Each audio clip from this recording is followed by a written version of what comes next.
Merci beaucoup de me permettre de présenter ces résultats de prothèses de genou charnière. Alors, on reste dans le genou, j'en suis désolé, mais je remercie Paul d'avoir permis de faire ce topo qui a été présenté à la Sofcote. Une prothèse totale de genou charnière, ça désigne charnière la liaison fémoro-tibiale qui doit être fixe. C'est une famille de prothèses palliatives qui est faite pour faire face à une incompétence ligamentaire ou lorsqu'il y a une perte de substance osseuse qui fait que les ligaments latéraux vont aussi être menacés ou que toute la structure va être menacée. Il faut donc une articulation solide. C'est une prothèse de sauvetage du genou, mais vous allez voir que ça peut être aussi une prothèse de sauvetage du patient. C'est une prothèse de reconstruction qui va souvent donner un montage modulaire. Vous voyez ici, sur cette prothèse à droite, qu'il existe des extensions intramédulaires qui vont loin dans le fémur, qui vont aussi dans le tibia avec une tige décalée.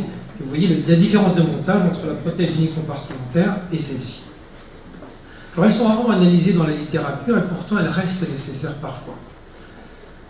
Tout d'abord, elles sont variables. J'ai été étonné lorsque nous avons fait ce symposium de voir qu'il y avait plusieurs degrés de liberté et que le 1 degré de liberté, c'est-à-dire la flexion-extension seulement, est quelque chose qui est trop contraint, qui est devenu peu posé. Le 2 degrés de liberté, c'est quand on ajoute la rotation, est devenu ce qui est le plus posé. Donc voilà un exemple ici, par rapport le 1 degré de liberté qui est ici. Et en dessous, vous avez différentes liaisons, par exemple une liaison non bloquée ici, par rapport à une liaison bloquée dans ce système-là. Alors vous avez donc un choix, une grande variété, il est difficile de savoir ce qui se passe. Après, on a voulu savoir si cette prothèse était très posée. Et cette prothèse, lorsqu'on prend nos codifications pour la CNAM, ça représente 700 cas par an. Lorsqu'on demande au laboratoire combien ils en vendent, c'est 3000 par an. Alors vous allez me dire peut-être que les laboratoires gonflent leurs chiffres. Non, simplement, quand on code ce qui rapporte le plus pour être payé à l'activité. Donc finalement, le codage est faux et ne permet pas de savoir combien d'implants on met. Donc ça représente pas loin de 3% des prothèses totales du genou qui sont posées par an en France. Et ça, toute étiologie type confondue. Et la majorité, vous le voyez, plus de 9 sur 10 sont des charnières rotatoires. Nous avons des indications, nous avons retenu des indications dans 4 cadres. La chirurgie tumorale, qui aura une analyse différente parce que c'est devenu une chirurgie qui doit être mise à part et faite par des équipes qui font surtout cela. La chirurgie primaire, c'est de première intention, la chirurgie de reprise, la chirurgie traumatologique. Pourquoi? Parce que c'est une pathologie nouvelle chez des patients âgés, soit qui doit permettre de faire face à une fracture sur os natif, soit sur une prothèse. Voilà un exemple sur votre droite. Dans tous les cas, dans ces 4 cas de figure, nous avons fait cette série hors infection active, sinon ça brouille trop les cartes, on ne peut absolument tirer aucun résultat. C'est une étude multicentrique qui a été surtout rétrospective et qui regroupait 17 centres, que vous voyez ici qui sont énumérés, 16 CHU et un centre privé, mais qui ne faisait que de la tumeur. Tout a été rétrospectif, sauf un aspect traumatologique. Les charnières qui ont été en traumatologie ont eu une étude prospective pour un an, pour l'année 2016. Nous avons aussi fait un recueil de données sur Calimem. Nous avons utilisé des recueils de données qui étaient faits pour le préopératoire, le post-opératoire et le suivi, et qui étaient recueillis par quelqu'un qui était détaché totalement à l'extérieur et qui allait pêcher, si je puis dire, tous les résultats dans les centres. On devait répondre. On a donc retenu 560 dossiers avec 20% de prothèses mises en primaire, 23% mises en reprise, 13% mises dans les traumatiques, dont 5% pour l'année 2016 qui était prospective. Et vous voyez que presque la moitié des cas sont mises en tumeur. Alors on va tout de suite s'occuper de la tumeur puisqu'elle représente plus de 40% des cas et que finalement la prothèse charnière et la chirurgie de la tumeur osseuse sont des histoires intriquées. C'est par exemple ces charnières qui ont d'abord donné des prothèses de tumeurs sur mesure qui sont devenues ensuite modulaires parce qu'elles sont plus faciles à faire. Elles peuvent faire face à beaucoup plus de choses qu'une prothèse sur mesure qui doit absolument coller à la situation dans laquelle on est. Le gold standard actuel des traitements des tumeurs osseuses malignes du genou, c'est de conserver le membre, mais cette chirurgie est devenue très spécifique. Pourquoi? Parce que si le pronostic fonctionnel est menacé, le pronostic vital peut l'être aussi, et c'est une affaire maintenant pluridisciplinaire, on l'a vu pour les métastases, c'est encore plus vrai pour les tumeurs osseuses malignes. Il faut donc des centres référents avec des équipes qui savent faire ce type de chirurgie, faire ce type de prise en charge, et qui savent aussi faire face à ces complications spécifiques. Et vous voyez en bas, cette petite carte avec ces étoiles, ces centres deviennent très attractifs puisque vous voyez que les rayons de ces étoiles montrent le retentissement qu'ont ces centres en attraction sur leur région. Et il est donc important d'avoir cette répartition comme ça, cette spécialisation.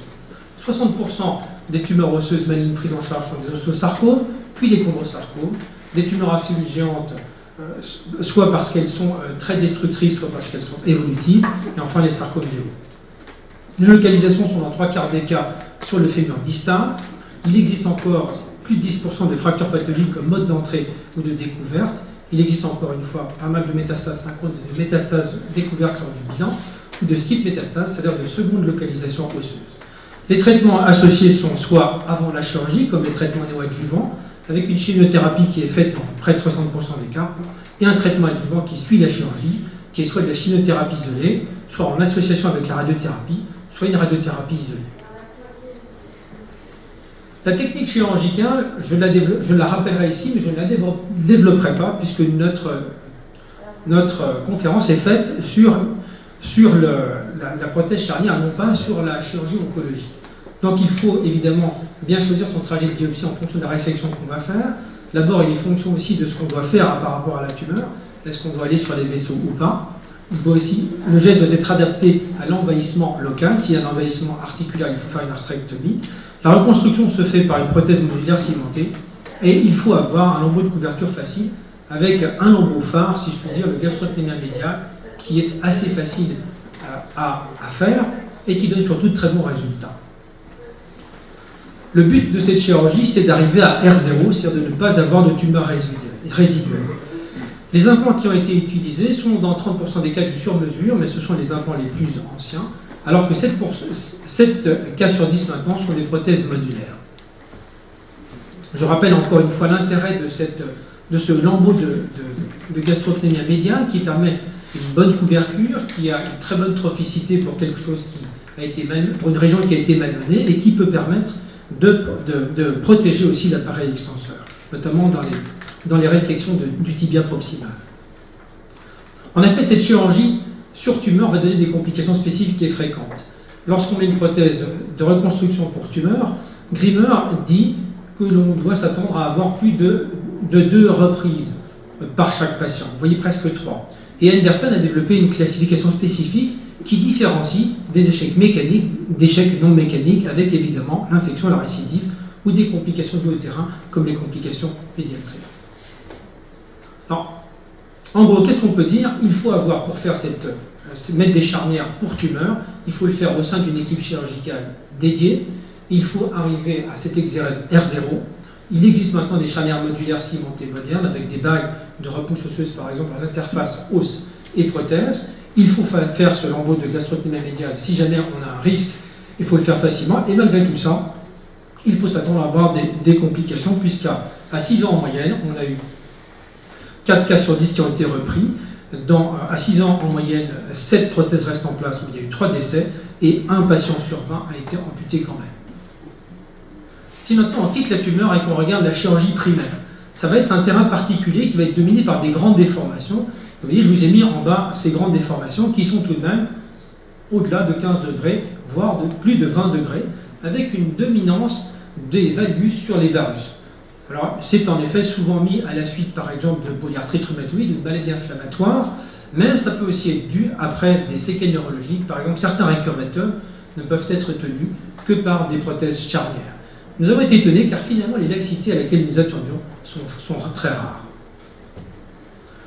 Les objectifs doivent rester modestes. Pourquoi? Parce que le terrain est fragile. Plus de 8 cas sur 10 sont ASA2, voire ASA3. ASA3, il est déjà délicat de les opérer. Pourtant, ils sont jeunes, puisqu'ils n'ont en moyenne que 68 ans, ce qui est plutôt plus bas que l'âge moyen d'une prothèse totale de genou. Mais ils ont un BMI ou un IMC qui est à 34, donc ils sont obèses, très sédentaires, et pourtant, malgré le fait qu'ils soient très fragiles, ils sont très demandeurs. Pourquoi? Parce qu'ils ont une très belle amélioration de leurs résultats, même s'ils partent de beaucoup plus bas qu'une prothèse totale de genou à glissement habituel. Ils ont un différentiel entre préopératoire et post-opératoire qui est excellent. Et donc, il ne faut pas hésiter à les opérer, mais par contre, il faut aussi savoir assumer les complications possibles, puisqu'à 7 ans et demi, il n'y a que 9 prothèses sur 10 qui sont en place, il y a pas loin de 20% de décès, sans influence des complications locales, donc ça veut dire que c'est bien le terrain qui est très fragile, Et dans ces complications, il faut craindre 11% d'infections. Vous voyez beaucoup d'infections. Ces infections sont schématisées par cette petite courbe bleue et vous voyez qu'elles se produisent dans les 2 ans post-opératoires essentiellement. Certaines complications ne sont pas reprises, comme par exemple les raideurs. En reprise, les patients sont là aussi particuliers. Ce sont des patients qui ont une faible activité. L'échelle de Devann est une échelle qui va de 1 à 6. Et 6, vous êtes sportif et vous allez courir tous les dimanches, faire votre kilomètre, voire vos 10 km tous les dimanches. Donc vous voyez que 2,7, c'est du sédentaire. D'ailleurs, le stade ASA est encore entre 2 et 3, donc pas terrible si vous me passez l'expression. Ils sont raides en préopératoire. Ils sont, dans un cas sur 2, ils ont déjà eu au moins une prothèse, mais dans le deuxième cas, ils ont eu plusieurs prothèses. Et dans un quart des cas, on doit enlever déjà une prothèse contrainte. Qui dit prothèse contrainte dit montage avec des extensions intramusculaires dans des dégâts osseux ou des dégâts ligamentaires qui sont énormes. Le délai de reprise est variable et il est en moyenne de 7 ans, donc ce n'était pas déshonorant quand même, mais on a affaire à des problèmes mécaniques qui sont souvent importants, que je vous ai mis ici. Vous voyez quelques cas avec des décellements, des laxités ou des défaillances prothétiques qui sont évidentes. Les résultats ne sont pas très bons, on dirait même qu'ils sont médiocres, et ils aboutissent plutôt, malgré une intervention correcte, à une diminution ou une amélioration modérée des scores, à la persistance de douleur et de raideur, une flexion qui n'est pas augmentée, et la persistance de complications chirurgicales, notamment de décellements et d'infections. Et à 7 ans et demi, finalement, vous n'êtes pas étonné de voir que 8 prothèses sur 10 sont en place. Il n'y a pas eu tant de décès que ça, mais il y a beaucoup de complications, elles ne sont pas toutes reprises, puisque la moitié des complications se font sur reprise, et surtout les infections. Alors pourquoi mettre une charnière en traumatologie? Parce que c'est une situation de sauvetage, c'est un sujet âgé et fragile, et le sujet âgé et fragile devient de plus en plus fréquent. Ce sont en effet des fractures qui se produisent soit sur un os fragile, soit des fractures qui se produisent sur une prothèse, mais qui est environnée d'un os aussi fragile.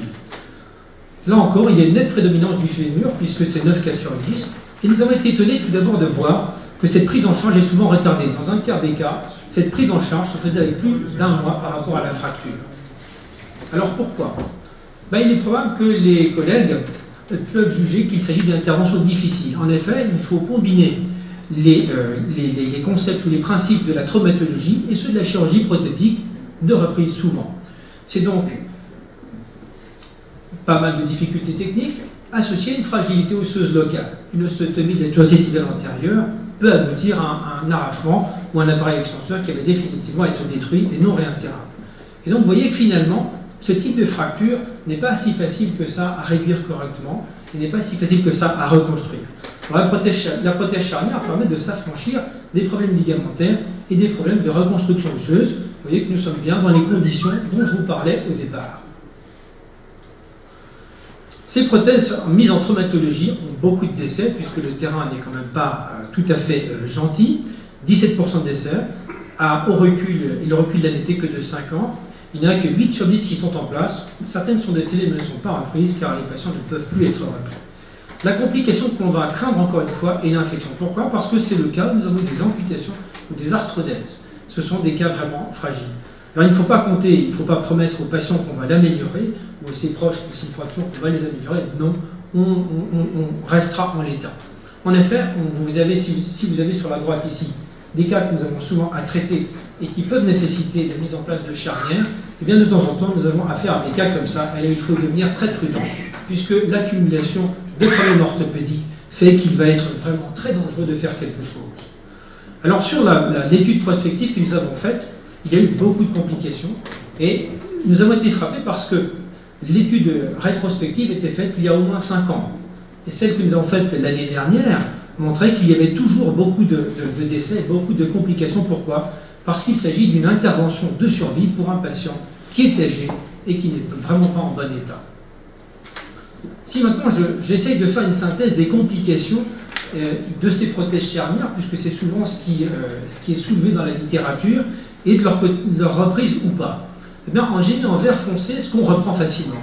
J'ai mis en vert clair ce qu'on ne reprend pas facilement, on discute, et en bleu ce qu'on ne reprend jamais. Évidemment, le décès est à part, puisque le décès montre que ce terrain n'est pas un terrain facile.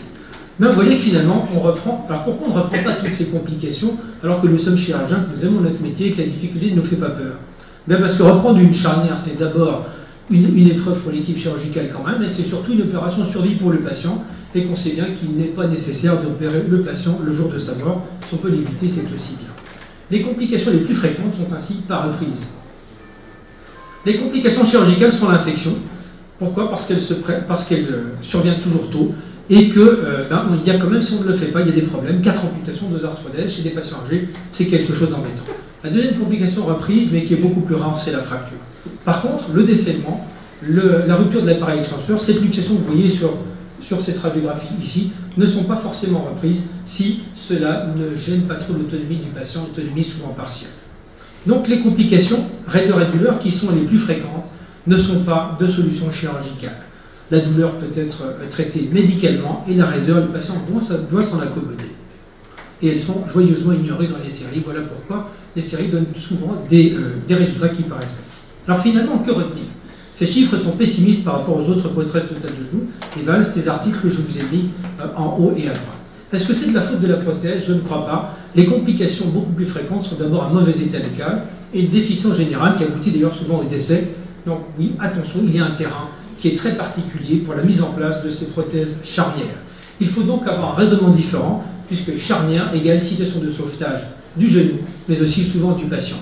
Alors c'est une chirurgie de sauvetage difficile et qui ne peut pas s'improviser. On ne peut certainement pas partir mettre une prothèse charnière comme c'est ce couple gentillet lors d'une inondation qui pense qu'il va pouvoir survivre assez longtemps en ayant juste ses bruits canards pour pouvoir gagner un havre plus sûr. Enfin, le pronostic vital du patient est souvent engagé, il faut le rappeler au patient, mais aussi à ses proches. Il faut d'accord prendre des risques et peut-être pas non plus blesser les bras trop vite, comme par exemple cet équipage qui finalement se rend compte qu'il a quitté trop vite le navire. Je vous remercie.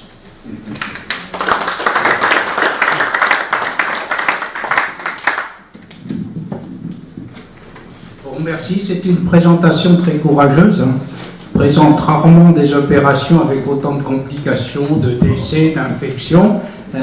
Bravo à la Sofcode, bravo à l'orateur d'en avoir été le représentant, parce que c'est quand même pas évident. C'est une prothèse qui était considérée comme un peu ringarde, actuellement avec l'évolution, mais qui a été une prothèse très utilisée à l'origine. La prothèse Guépard française a été posée très nombreux cas dans les premières années des prothèses de genoux avec des résultats qui étaient effectivement modestes. C'est pour ça qu'on a évolué. Ça n'a pas tellement amélioré. Je vois les prothèses charnières ont toujours les mêmes complications. Et la plus redoutable, à mon avis, c'est l'infection, parce que l'infection, c'est des gens souvent âgés, fragiles. Moi, j'ai vu des amputations qui est quand même terrible. Et puis souvent, on renonce même aux reprises tellement elles sont difficiles à faire. Voilà, donc merci d'avoir eu le courage de nous présenter ça. Y a-t-il des questions dans la salle? Oui. Compliments, monsieur, je m'associe au président pour les compliments. J'ai 2 questions à vous poser. Faut-il savoir dire non, quelquefois, à un patient qui veut une opération alors qu'il passe son temps dans sa cuisine, assis, etc. Savoir dire non pour l'indication. Et ma deuxième question, c'est l'infection des plaies, qui est due vraisemblablement, souvent, on avait beaucoup travaillé avec Jean Dubousset, qui est dû vraisemblablement à des dégâts cutanés, et la peau qui ne cicatrise pas. Et dans ce cas-là, vous avez cité le muscle gastrocnémien que Jean Dubousset a mis en valeur, n'est-ce pas? Et peut-être une solution pour éviter ces infections. Merci. Je confirme qu'en effet, il faut savoir dire non. On le dit en général de façon pluridisciplinaire avec l'anesthésiste, on en parle avec le patient, on en parle avec la famille, et il faut savoir dire non, mais il faut savoir le présenter au patient. Je pense qu'il y a un devoir d'information, un devoir de présentation, un devoir éthique par rapport à nos patients et les familles qui accompagnent ces patients. Et oui, il faut savoir le dire. C'est en effet pas la plus belle partie de notre métier. Peut-être que c'est la plus belle, mais pas la plus valorisante, si je puis dire. Savoir dire non.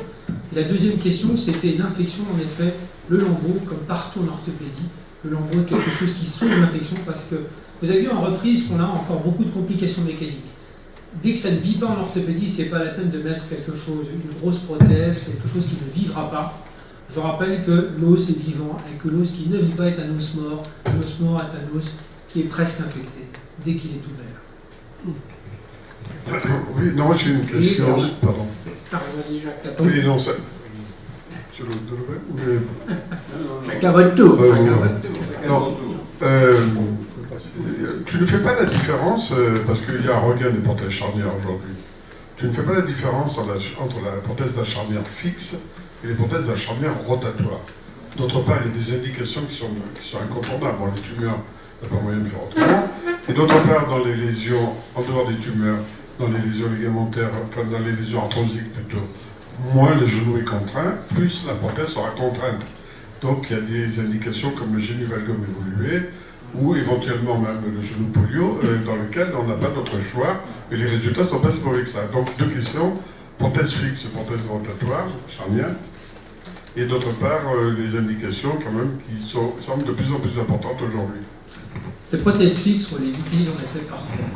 Et par exemple, en effet, dans les genoux paralytiques, on continue à les utiliser dans les genoux paralytiques. Je n'ai pas eu le temps de développer ces cas de figure qui sont très précis, mais vous avez raison, ce sont des cas de figure qu'on doit savoir reconnaître et dans lesquels on doit savoir mettre la bonne charnière.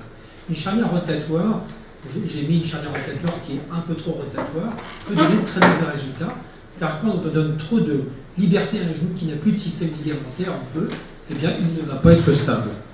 Voilà pourquoi je suis complètement d'accord avec vous, je n'ai pas le temps, si vous me le permettez, de développer ces niches que vous soulevez, mais qui certainement devront être affinées, doivent être respectées dans notre choix. C'est aussi pour ça que les laboratoires, on a été étonnés. Là, il y avait 16 laboratoires qui ont présenté qu'il y avait des prothèses très différentes. C'est pour ça que je me suis permis de vous rappeler ces contraintes différentes et le fait qu'il faille choisir une charnière bloquée ou non. Ça dépend du cas de figure dans lequel on va travailler. Bernard Leroy. Oui, et donc j'ai honte de mon ignorance. Qu'est-ce que c'est que le muscle gastropédien? Le jumeau interne. Le jumeau interne.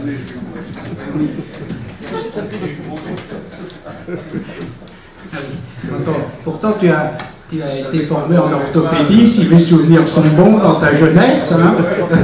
Apparemment, tu as un petit peu oublié. Jean-Di Boucher, je crois, voulait intervenir. Bah oui, je me permets d'intervenir parce que je suis à l'origine avec Jacques-Hubert Aubriot de la prothèse Guépard en 1979. Et j'ai beaucoup utilisé les prothèses charnières pour la chirurgie reconstructrice après les tumeurs. Et je suis aussi un peu à l'origine de l'utilisation du jumeau interne. Non seulement pour couvrir la prothèse, mais pour reconstruire l'appareil. Bon, bref. Ceci dit, qu'est-ce que je trouve moins bien dans les prothèses actuelles à charnière? C'est leur volume.